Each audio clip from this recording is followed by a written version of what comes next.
What's up, guys? It's Salvajee from the Salvajee Cartel, and yeah, I'm bringing you guys my weapon review of the Skorri's Revenge Legendary Pulse Rifle. As you guys can see right there, it kills with 3 bursts to the head. I'm going to be talking about that later on in the review, of course, but I mainly want to talk about the weapon and why I think it's just not good, or it's just not good as of now, you know. The way the Crucible is right now with the legendary hand cannons, Thorn, Hawk Moon, and Last Word, literally makes this gun worthless. You know, if you want a better pulse rifle, I recommend Red Death, and the Messenger does a way better job than this pulse rifle. So if you want to run this weapon in the Crucible, I had a subscriber, or maybe a viewer, you know, he commented on my Skorri's Revenge gameplay, and he told me that this weapon is a beast and it kills with 3 bursts to the head. And he also told me that if I wanted for PvP to have Feeding Frenzy, and I believe armor piercing rounds, and I believe the other perk was outlaw. Yes, outlaw. When you get a headshot, you get a faster reload.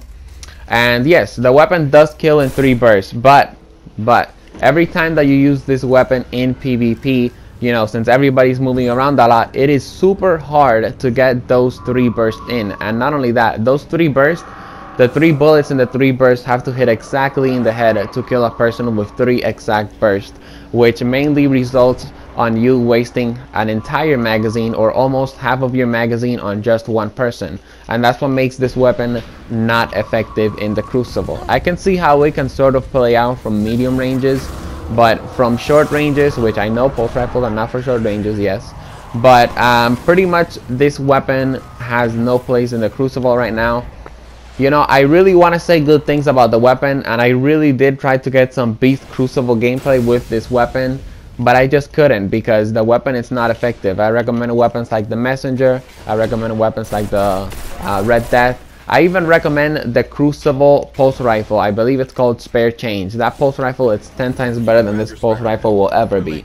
Does this mean that this pulse rifle is going to suck? No, it doesn't mean that way. It doesn't mean that it's going to suck. In fact, if Bungie fixes how the Crucible is right now with Thorn and, you know, like Hawk Moon and Last Word, and, you know, people stop using those really powerful weapons, then this weapon can sort of come into the light and, you know, start being an actual useful weapon.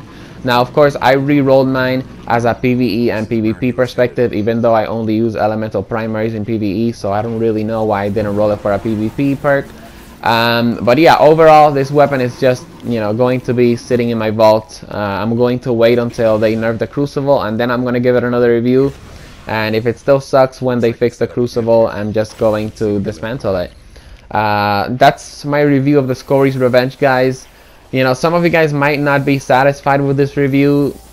I'm sorry, this is just my experience with the weapon. The faster reload with spray and play did really help out a little bit in the Crucible, but it just takes way too long to kill an enemy. And right now in the Crucible, you want the fast weapons.